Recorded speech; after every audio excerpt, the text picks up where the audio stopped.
Hoje o nosso programa, como veem, é num barco. Estamos aqui, diante da cidade de Setúbal, bem no meio do estuário do Sado, num navio de vela. É um iate, o iate Setúbal. Bom, e é disto que vamos falar, do Rio Sado, da cidade de Setúbal e deste navio em que vamos. E escolhi este lugar porque acho que para falar de Setúbal e sobretudo para contar a história da cidade de Setúbal, não há nenhum lugar tão bom como aqui o meio do rio. Não há dúvida de que Setúbal nasceu do rio. Viemos aqui bem ao meio para poder ver Setúbal em todas as direções e sobretudo para entender a história do esforço, de trabalho, de sacrifício que está na base de Setúbal. Eu disse-lhes que este barco era um iate. Ora bem, esta palavra iate é uma palavra ambígua, porque a gente fala em iate e tem logo na ideia aqueles navios brancos, muito elegantes, dos milionários a navegar no mar das Caraíbas, os iates desportivos. É claro que tudo isso são iates. Mas a palavra tem outro sentido completamente diferente. Os iates, navios de carga, que supõe-se que nasceram aqui no Sado. Estes navios, a própria palavra, é uma palavra que vem do holandês. O iate era um navio que nas barras dos Países Baixos faziam serviços rápidos para entrar, para sair, para levar pequenas partidas de carga. Eram navios muito manobráveis, com 2 mastros, um vertical, o outro aprumado. Isso que permite uma manobra relativamente fácil, isso era o iate. Eles apareceram aqui neste estuário, no século XVII. Bom, isso tem a ver realmente já com a história de Setúbal. Eles vinham aqui, vinham da Holanda, buscar o sal com o qual salgavam depois o arenque. Os marinheiros portugueses viram que era realmente um barco realmente muito versátil, muito cómodo, e começaram também a fazer os seus próprios iates de carga, de tal maneira que no século XVII e XVIII os barcos mais correntes em Portugal, de Setúbal para baixo, eram os caiques dos algarvios. De Setúbal até ao norte eram os iates de Setúbal, era assim mesmo que se chamava, iate de Setúbal. Parece um navio relativamente pequeno, ele realmente de ponta a ponta, este tem 16 metros e meio, em todo caso é um navio tão bem construído, tão resistente ao mar, que este ainda há poucos meses foi daqui até à Ilha da Madeira. Reparem, são perto de 500 milhas no Atlântico. A reconstrução destes velhos navios portugueses deve muito a uma pessoa que está junto de mim. Tem sido realmente o homem que tem feito este milagre. É o engenheiro Henrique Cabeçadas. O engenheiro Cabeçadas deu a vida a isto e não ganha um centavo com isto. E o rio vai-se povoando dos seus velhos barcos tradicionais e tem coisas muito bonitas. Imaginem isto. Estas velas que estão aqui diante de mim, estas velas vieram do Canadá. Foram oferecidas por um português de Setúbal, um imigrante, o Jói Fernandes, que quis ficar ligado à ressurreição dos barcos do seu rio, oferecendo as velas. Acho este gesto dos mais bonitos. Sei que este programa é visto por muitos imigrantes portugueses por esse mundo, pois bem, aqui vai esta referência agradecida às velas do Jói Fernandes. O último mestre veleiro de Setúbal, tivemos que ir para o qual no Canadá. Já não havia ninguém em Setúbal que fizesse velas. O Jói Fernandes tinha trabalhado em jovem aqui em Setúbal, nas valas deste parque. Em frente de Setúbal fica, como sabem, o Areal de Troia. Estamos a vê-lo aqui bem na nossa frente. Debaixo daquela capa vegetal que se vê, a qualquer pequena escavação que se faça, encontram-se logo ruínas de edifícios romanos. Havia aqui uma cidade bastante grande, Setóbriga, que era um centro de produção de uma conserva de peixe, uma pasta de peixe, Setóbriga. Setóbriga ocupava toda esta região, toda esta restinga de areia, e é possível que também do outro lado, onde hoje está Setúbal, fossem imediações da cidade de Setóbriga. De qualquer maneira, com a vinda dos bárbaros, séculos IV e V, a Setóbriga romana desaparece completamente. E Setúbal só vem a surgir muito mais tarde. Isso é curioso. Muitas pessoas dizem, quando é que terá começado a primeira Setúbal? Bom, eu creio que a gente pode estabelecê-lo com um certo rigor. Como sabem, a povoação de Palmela, no alto do morro, domina toda a Barra do Sado. E Palmela foi conquistada pelos cristãos logo pelo Dom Afonso Henriques. É evidente que não podia haver cristãos em Palmela e sarracenos em Setúbal. Aqui a barra era uma barra morta, porque para entrar para Alcácer do Sal continuava em poder dos mouros. Mas é claro que os cristãos instalados aqui na barra não permitiam nenhuma povoação do Islão aqui à sombra do castelo dos cristãos.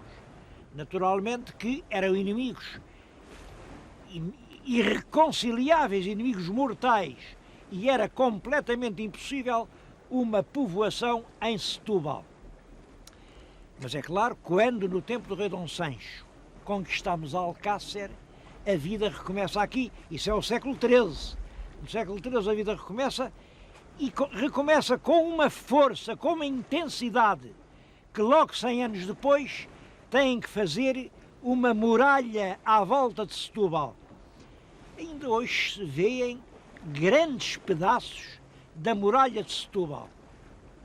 Muita gente pensa, mas essa muralha era para proteger os setubalenses de quê?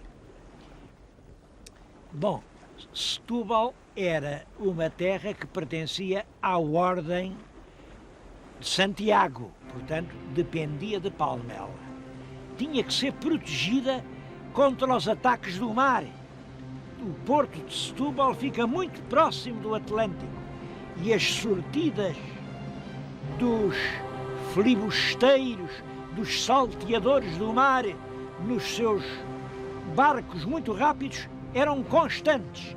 Não se podia viver aqui, à beira d'água, com medo dos mouros que andavam na costa. Ainda hoje se diz, anda mouro na costa. E fez-se então a muralha. Mas é curioso, a muralha de Setúbal, no século XIV, já é feita à custa dos próprios moradores. Não foi nem o mestre de Santiago, nem o rei de Portugal quem pagou a muralha. Foram os moradores. Isto é uma indicação. Isto não indica só generosidade. Indica que se pagaram, tinham com quê? De que é que eles viviam?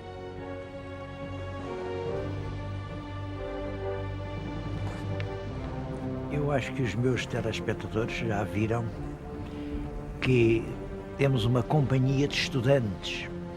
São estudantes de uma escola secundária de Setúbal que aproveitam esta viagem para fazer exercícios de desenho. É tão raro encontrar assim coisas positivas ligadas com a nossa experiência escolar que eu não resisto à tentação de lhes pedir que vejam alguns destes desenhos. Bom, mas voltando ao rendimento, com o qual foram feitas as muralhas. A população de Setúbal vivia principalmente da pesca. Em seguida, das salinas. Com o sal das salinas, salgava o peixe que pescavam.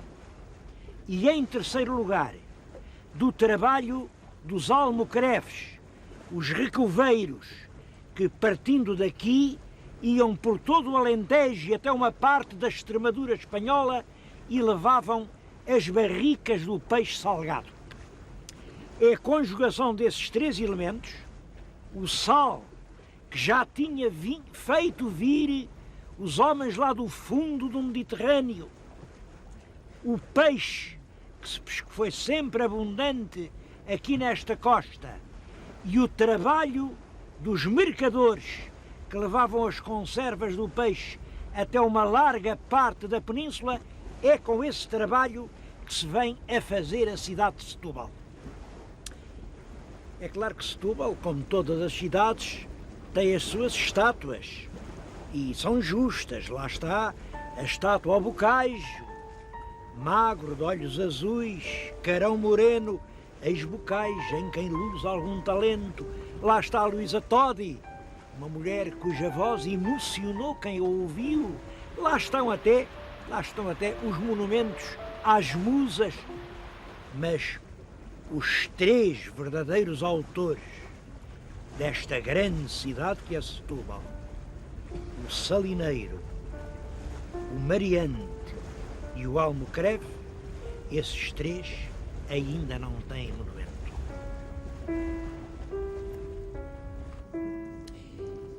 Quando se chega ao século XV, Setúbal é já uma vila notável. Tão notável que o rei Dom João II passou aqui uma grande parte da sua vida. Como sabem, aqueles atentados que foram preparados para o matar ocorreram aqui em Setúbal. A propósito, queria dizer uma coisa. Bem, vocês todos sabem que estes programas não estão a ser feitos em direto. Pois, naturalmente estão a ver o programa à noite. Eu estou aqui numa tarde no meio do rio, isto não é direto. Mas não só não são direto, como são feitos com uma certa antecedência. Eu estou a gravar este programa precisamente no dia 25 de outubro do ano de 95. E acentuo porque faz hoje 500 anos que morreu na vila de Alvor El Rei Dom João II. Acho que 500 anos é uma data, é uma grande data, e acho que Dom João II foi um grande rei muito ligado a Setúbal. Ainda estão os restos dos espaços em que ele viveu. Foi aqui, foi executado o Duque de Viseu. Pois bem, acho que nem em Setúbal, nem em Lisboa, nem em parte nenhuma de Portugal, ninguém se lembrou de que hoje faz anos que morreu El Rei Dom João II. Durante o século XVI, Setúbal recebe o título de notável vila. Só tinham esse título de notável as vilas que realmente já eram importantes como cidades, não tinham a dignidade de cidade, mas chamavam-se notáveis vilas. E o rei mandou considerar Setúbal uma notável vila. Era um grande centro de comércio, o porto era tão importante que chegou a sair daqui uma das grandes armadas da Índia em 1505.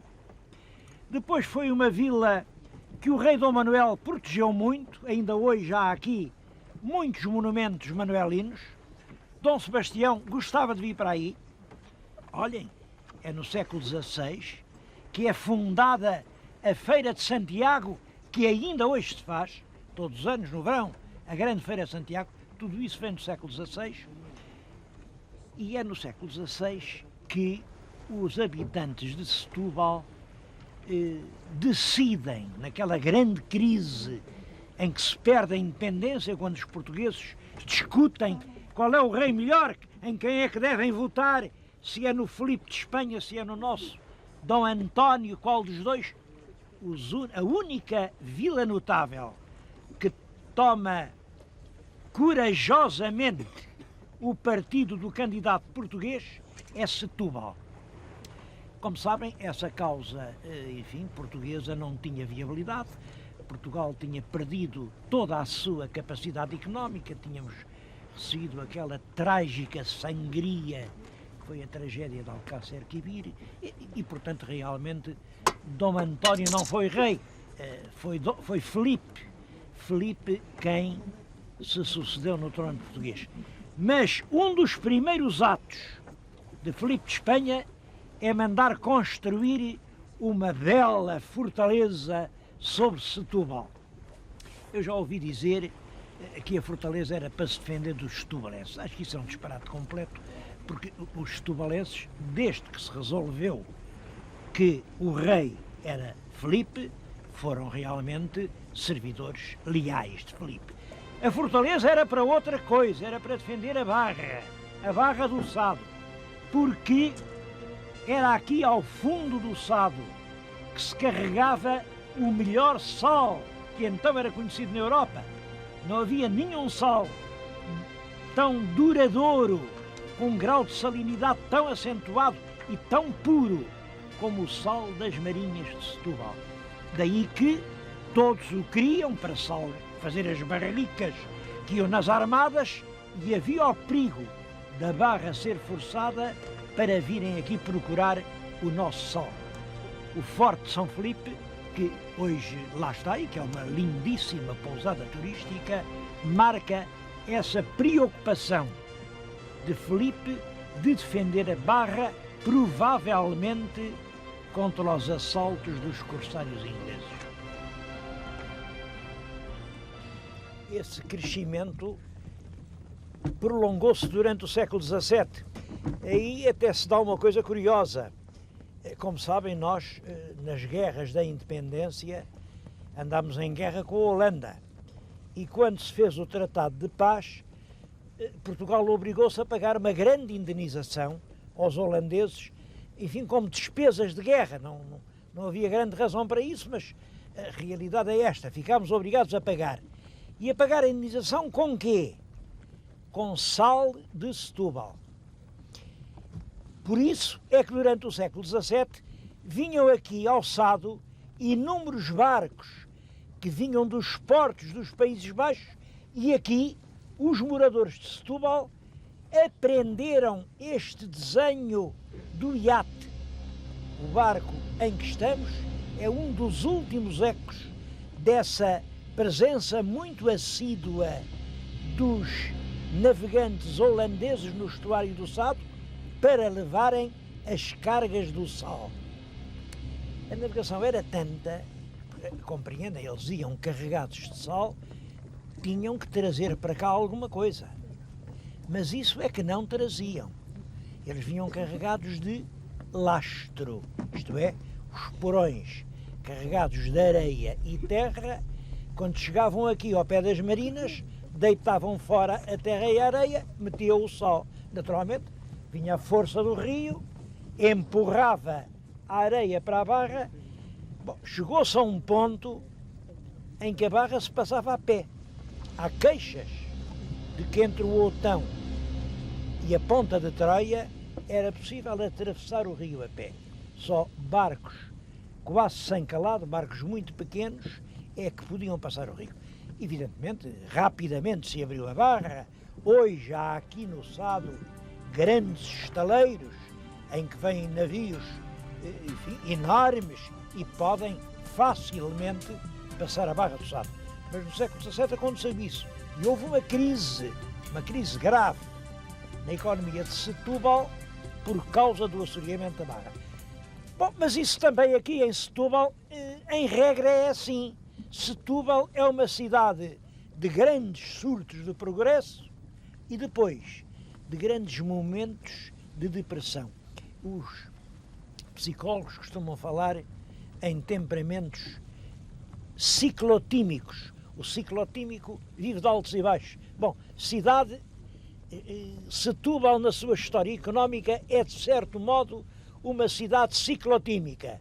Grandes períodos de euforia e depois períodos de menos entusiasmo. Digo-lhes isto porque justamente eu tenho estado aqui a fazer este enorme elogio de Setúbal, que é um elogio que eu sinto, e, por outro lado, ouvi dizer a crise de Setúbal, desemprego em Setúbal. Bom, estamos realmente, neste momento, num dos tais períodos de declive.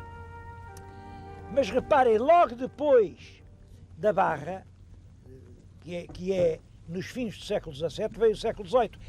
No século XVIII, Setúbal sofreu do terremoto de 55, ainda mais que Lisboa. Aqui quase não ficou pedra sobre pedra. É claro que há uns exageros. E há uns exageros. Há aí igrejas do século XVI que estão de pé. Em todo caso, as consequências foram terríveis. Mas 50 anos depois, Setúbal estava inteiramente reconstruído. Revelou uma capacidade de recuperação e de regeneração extraordinária. Esta Setúbal do centro histórico, que hoje se pode admirar, é fundamentalmente pós-Pombalina. É a seguir ao terremoto que os mercadores aqui, que eram muitos, os exportadores do sal, os empreendedores, até já aqui havia banqueiros. O famoso Torlades, grande banqueiro europeu, foi aqui que veio fazer a sua primeira agência. Toda essa gente fez as suas casas no centro de Setúbal. Quando se chega aos meados do século XIX, Setúbal, sem ter bispo, sem haver nenhum motivo propriamente político, sem haver nenhum estadista natural daqui, mas não há dúvida, Setúbal não pode mais ser vila. Ela conquistou por direito próprio o título de cidade. É ainda hoje emocionante ler no Diário do Governo o decreto que eleva Setúbal à dignidade de cidade. Pois os considerandos do decreto que eleva Setúbal à cidade são estes. Não só pela sua grande população, a excelente posição topográfica e pela quantidade dos edifícios que avultam dentro dos seus muros, mas também pelo movimento e vastidão do seu comércio, devido ao porto de mar, por onde anualmente se faz uma considerável exportação de géneros e de produtos agrícolas, atendendo a que estes interesses comerciais devem ter progressivo incremento com a ligação de Setúbal à cidade de Lisboa por meio de uma linha de vapores no Tejo e de um caminho de ferro desde o Barreiro até Setúbal.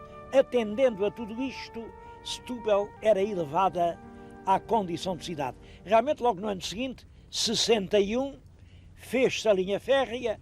Como sabem, hoje não é pelo vapor nem pelo comboio que Setúbal se liga a Lisboa, mas por uma autoestrada, é meia hora. Põe-se uma pessoa, se não for hora de ponta, em meia hora vem de Lisboa a Setúbal. E tudo isso fez realmente Setúbal uma grande e bela cidade. Claro que não há nunca dimensões apenas positivas. Essa rápida ligação com a capital, de certo modo, é nociva. Vai-se a uma loja, pede-se uma coisa e muitas vezes se diz: eu vou mandar vir de Lisboa. Isso estou-me a referir sobretudo a livros, Noutras coisas há aqui melhor que em Lisboa. Seja como for, e estas eram as últimas palavras que eu queria dizer, Setúbal é um lugar que merece bem uma visita.